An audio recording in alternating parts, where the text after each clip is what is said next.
मित्रों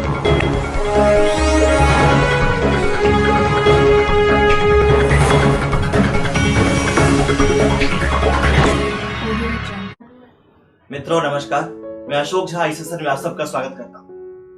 दोस्तों, कुछ मित्रों ने मुझसे लेबर रिफॉर्म्स बिल पर बात करने के लिए मेल किया है। उन्होंने कहा है कि इस पर मैं चर्चा करूं। वाकई ये बड़ा अच्छा मुद्दा है। ये जन जन से जुड़ा हुआ मुद्दा है, हर आदमी से जुड़ा हुआ मुद्दा है। अब मेरा मानना है कि सरकारें विधेयक बनाती हैं, कानून बनाती हैं, लेकिन जिन लोगों के लिए बनाती हैं उन तक पहुंचना बहुत जरूरी है, तभी इसका वाकई फायदा उठाया जा सकता है। लेकिन प्रचार प्रसार के अभाव में ऐसा हो नहीं पाता है। तो आइए आज के सेशन में बात करते हैं लेबर कोड बिल्स की। आज बात करेंगे कि ये बिल्स क्या है, इसकी जरूरत क्यों पड़ी और क्या है इसके मायने अगर आप एम्प्लॉय हैं या एम्प्लॉयर, मतलब आप नौकरी पेशा में हैं या एक व्यवसायी हैं। और क्या है इनकी मुख्य शिकायतें आलोचकों की, मतलब आलोचक इसकी शिकायत क्यों कर रहे हैं। दोस्तों, कहा यह जा रहा था कि पुराने जटिल श्रम कानूनों को सरल बनाने के लिए नया श्रम सुधार विधेयक लाया गया है। नए श्रम सुधार कानून में 4 पुराने श्रम कानून जैसे payment of wages act 1936, minimum wages act 1948, payment of bonus act 1965 और समान पारिश्रमिक एक्ट 1976 को शामिल किया गया है। श्रम मंत्री संतोष गंगवार ने दावा किया कि 73 साल के इतिहास में पहली बार इस प्रकार से श्रम कानून में बदलाव किए गए हैं, जो एम्प्लॉयर और लेबर यानी नियोक्ता और श्रमिक दोनों के लिए फायदेमंद साबित होंगे। तो आइए देखते हैं ये नए बिल है क्या। दोस्तों, ये नए बिल है industrial relations bill 2020, social security bill 2020 और occupational safety health and working condition bill 2020। मित्रों, वैसे पिछले साल 2019 में व्यापक विरोध के बावजूद वेतन संहिता विधेयक को पारित कर दिया गया था, जबकि 3 अन्य विधेयकों को कई दौरों की बातचीत और परामर्श के बाद हाल में ही सितंबर 2020 में पारित किया गया है। तो आइए बात करते हैं कि इसकी जरूरत क्यों महसूस हुई, क्यों ऐसा करना पड़ा, सरकार क्यों ऐसे विधेयक को लाई। मित्रों, जैसा कि हम सब ने अर्थशास्त्र पढ़ा है, खास करके 10th तक जरूर पढ़ा है, हमने पढ़ा है कि आर्थिक उत्पादन में लैंड, लेबर, कैपिटल एवं एंटरप्रेन्योर की महत्वपूर्ण भूमिका होती है, जिसमें लैंड को रिवार्ड के रूप में रेंट मिलता है, लेबर को वेजेस या सैलरी मिलती है और कैपिटल को इंटरेस्ट, और एंटरप्रेन्योर जो जोखिम लेता है, रिस्क लेता है, उसको प्रॉफिट मिलता है। हालांकि कैपिटल और एंटरप्रेन्योर को एक ही यूनिट माना जाता है, क्योंकि एंटरप्रेन्योर कैपिटल लगाता है उसमें, और यही कारण है कि कैपिटल लगाने वाले एंटरप्रेन्योर और लेबर के बीच हमेशा से अधिकारों के लेकर रस्साकसी होती रही है, क्योंकि उत्पादन के अति महत्वपूर्ण फैक्टर ये होते हैं, लेबर और कैपिटल। जहां एंटरप्रेन्योर अपने शर्तों को ज्यादा रखना चाहता है, अपना दबदबा ज्यादा रखना चाहता है क्योंकि वो कैपिटल लगाता है, तो एम्प्लॉय अपने लिए छूट वाले शर्तों और अधिकारों को ज्यादा रखना चाहता है। वो चाहता है कि काम करने का जो उसकी छूट है, शर्तें हैं, वो अच्छी हो, अच्छे कंडीशंस के लिए हो उसके लिए। और यहीं पर रोल आता है गवर्नमेंट का, बीच बचाव का रोल आता है गवर्नमेंट का, जो एक ऐसा कानून बनाए जिससे एम्प्लॉय और एम्प्लॉयर दोनों का हित शामिल हो और अंततः देश का विकास हो। दोस्तों, यहां जानना आवश्यक है कि दुनिया के कई देश भारत के इन श्रम कानूनों की जटिलता और निवेश का बाधा मानते रहे हैं। वैसे भूतपूर्व प्रधानमंत्री नरसिम्हा राव अपने मंत्रिमंडल के सदस्य मनमोहन सिंह जी जो वित्त मंत्री थे और प्रणब मुखर्जी की मदद से लिबरलाइजेशन और ग्लोबलाइजेशन की शुरुआत तो कर दी, दरवाजे खोल दिए विदेशों के लिए, वर्ल्ड के लिए, लेकिन इसमें शामिल जो किया गया वो प्रोडक्ट और सर्विसेज था। मतलब प्रोडक्ट और सर्विसेज का ही लिबरलाइजेशन हो पाया था, जबकि इसका एक इंपॉर्टेंट फैक्टर लेबर का लिबरलाइजेशन नहीं हो पाया था। मतलब लेबर के जो रूल्स थे वो लिबरल नहीं थे, उस पर काम नहीं किया गया। और यही कारण था कि हमारा देश एक बड़ा बाजार तो बन गया, परंतु प्रोडक्शन हम नहीं बन पाया। आज सरकार इसी कमी को पूरा करने का प्रयास कर रही है ताकि देश चाइना जैसा डेवलप हो सके, चाइना के पथ पर चलकर प्रोडक्शन हब बन सके और मल्टीनेशनल कंपनियों को यहां उद्योग लगाने के लिए आकर्षित कर सके। आज इकोनॉमी की हालत देखते हुए, खासकर कोरोना काल के बाद, इसकी जरूरत और भी अधिक समझी जा सकती है। अब माना जा रहा है कि नए कानूनों से अब भारत में उद्योग लगाने में ज्यादा असुविधा नहीं होगी लोगों को। विदेशी निवेश बढ़ेगा और फलस्वरूप रोजगार के नए अवसर उत्पन्न होंगे। मित्रों, नए श्रम कानून से देश के संगठित एवं असंगठित क्षेत्र के श्रमिकों को कई प्रकार की सुविधाएं मिल सकेंगी। जैसे इसमें श्रमिकों को नियुक्ति पत्र देना, अपॉइंटमेंट लेटर देना, वेतन का डिजिटल भुगतान करना, मतलब अकाउंट में देना, कैश ना, हर साल सभी श्रमिकों का हेल्थ चेकअप कराना इत्यादि शामिल है। वहीं उद्यमियों के लिए भी इसमें कई प्रावधान लाए गए हैं ताकि उन्हें कारोबार करने में आसानी हो। कंपनियों को पहले से ज्यादा अधिकार मिलेंगे। कर्मचारियों को नौकरी देना या निकालना अब उनके लिए आसान हो जाएगा। तो आइए जानते हैं कि नया कानून किस तरह से बदलेगा श्रमिकों या उद्यमियों की किस्मत को। तो सबसे पहले बात करते हैं इंडस्ट्रियल रिलेशंस बिल 2020 की। यह बिल कहता है कि इस विधेयक में कंपनी का अधिकार बढ़ेगा। जिन कंपनियों में कर्मचारियों की संख्या 300 से कम है, वे सरकार से मंजूरी लिए बगैर कर्मचारियों की छंटनी कर सकेंगे। हालांकि अब तक ऐसा वे कंपनियां कर सकती थीं जिनमें 100 से कम कर्मचारी हों। अब नए बिल में इस सीमा को बढ़ाया गया है। छंटने की इजाजत उन्हें दी गई है जिनके कर्मचारियों की संख्या पिछले 12 महीने में हर रोज एवरेज 300 से कम हो।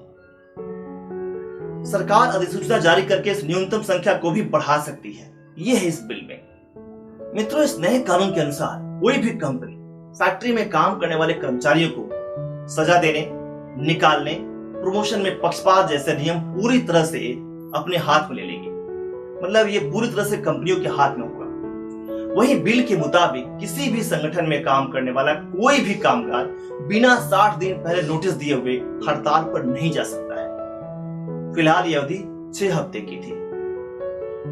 बात करते हैं दूसरे बिल की, सोशल सिक्योरिटी बिल 2020।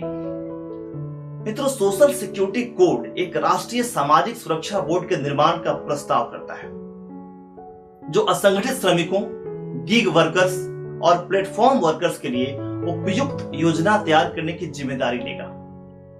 यह श्रमिकों के इन वर्गों को सामाजिक सुरक्षा योजनाओं के दायरे में लाता है जिसमें जीवन और विकलांगता बीमा, भविष्य निधि, स्वास्थ्य और मातृत्व लाभ और कौशल उन्नयन शामिल है।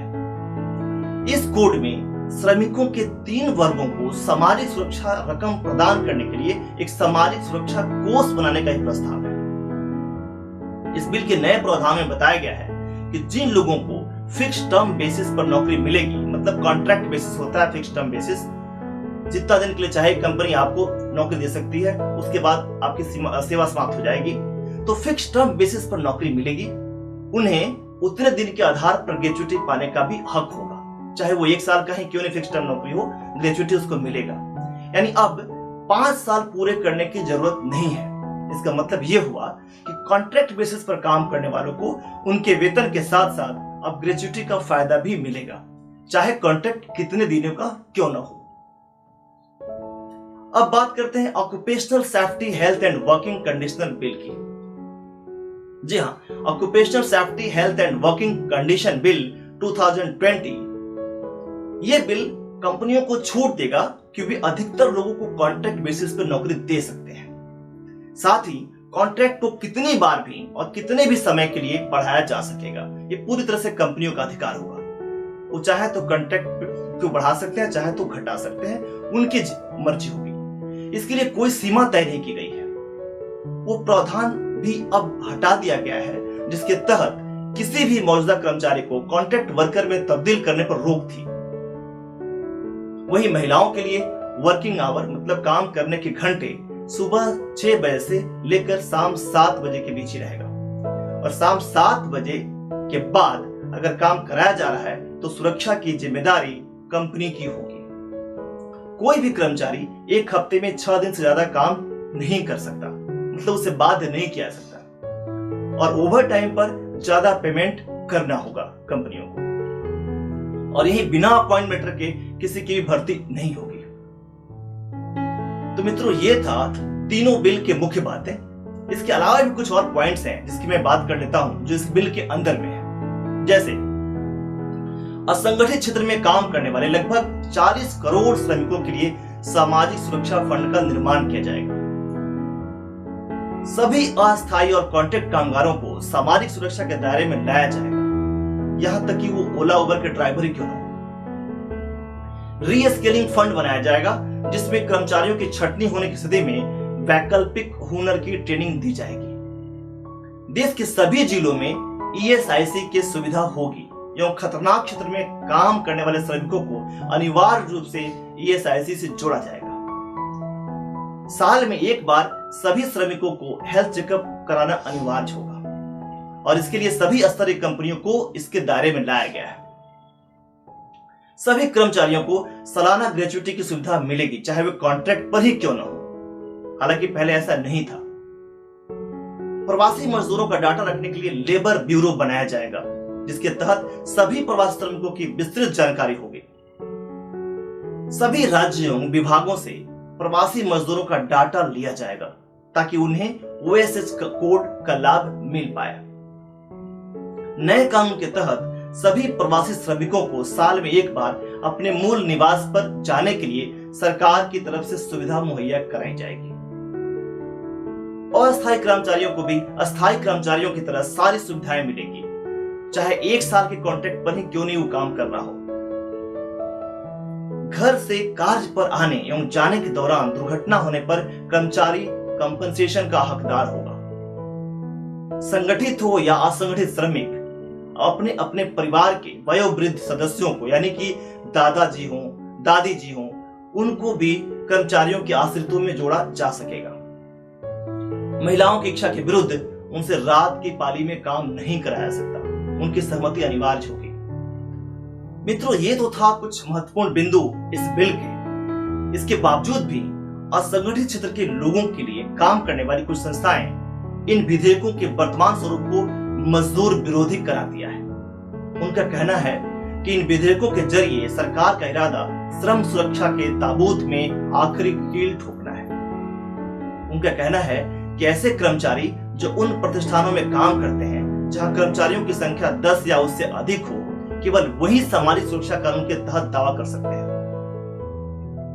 श्रमिक यूनियनों की यह भी मांग है कि अंतर राज्य प्रवासी श्रमिक जो विभिन्न राज्यों से काम करने के लिए जाते हैं का अलग अलग वर्गीकरण किया जाए।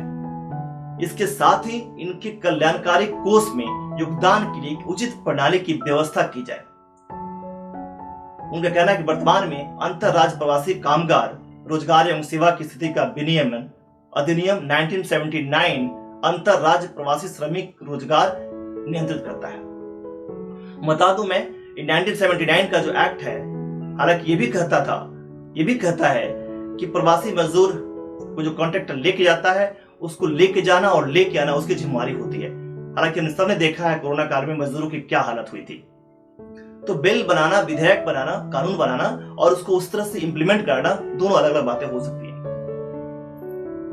दोस्तों, यह विधेयक आर्थिक गतिविधियों की कई शाखाओं को छोड़ देता है, ऐसा मानना है आलोचकों का।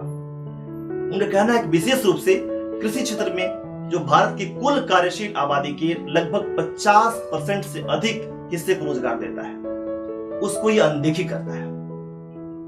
उनका आरोप है कि यह विधेयक असंगठित क्षेत्र में काम करने वाले श्रमिकों के एक बड़े हिस्से को छोड़ देता है, जैसे कि छोटे खदान में काम करने वाले लोग, होटल और छोटे भोजनालय में काम करने वाले लोग, मशीनों की मरम्मत, निर्माण, ईंट भट्ठे, हथकरघे इत्यादि में काम करने वाले लोग, कालीन या कारपेट निर्माण में काम करने वाले श्रमिक या कर्मचारी जो संगठित क्षेत्र में अनौपचारिक तौर पर काम कर रहे होते हैं, इनको ये अनदेखी करता है।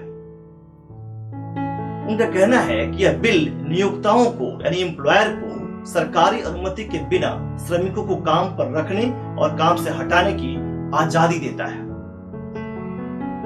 मित्रों, एक विशेषज्ञ का यह भी कहना है कि कंपनियों को श्रमिकों के लिए मनमाने ढंग से सेवा शर्तों को पेश करने में यह बिल सक्षम बनाएगा, जो ठीक नहीं है। सरकार ने जो बिल पेश किया है उसके तहत कर्मचारियों के हड़ताल करने के अधिकारों पर अधिक शर्तें लगाई गई है। ये भी आलोचना का कारण है। हालांकि वही सरकार की तरफ से श्रम और रोजगार मंत्री संतोष गंगवार ने विधेयक को जब पेश कर रहे थे तो उन्होंने कहा था कि सरकार ने श्रम एवं रोजगार संबंधी संसदीय समिति, जो अस्थायी समिति थी, इसकी 233 सिफारिशों में से, रिकमेंडेशंस में से 174 को स्वीकार कर लिया था। इसलिए इन विधेयकों के स्वरूप में आमूलचूल बदलाव लाया गया है। इसके साथ ही उन्होंने ये भी बताया था कि सरकार ने व्यापक अध्ययन और परामर्श के बाद ही इन विधेयक को तैयार किया गया है। उनका मसौदा तैयार करते वक्त उनका कहना था कि 9 त्रिपक्षीय बैठकें आयोजित की गई थी। इसलिए यह विधेयक एक ऐतिहासिक विधेयक है जिसमें कोई त्रुटि नहीं है और ये देश की अर्थव्यवस्था को अपने लक्ष्य तक पाने में सफल होगा। तो मित्रों, ये था लेबर कोड बिल्स पे हमारा इंफॉर्मेशन। कैसा लगा आपको इंफॉर्मेशन? जरूर फीडबैक दीजिएगा ताकि मनोबल बढ़ता रहे। आप इसे शेयर भी करिए, सब्सक्राइब करिए। शेयर करेंगे तो और लोगों तक पहुंचेगा और उन्हें पता होगा अपने इस बिल के बारे में। मिलते हैं किसी और सेशन में किसी और मुद्दे के साथ। तब तक के लिए आप सबको नमस्कार।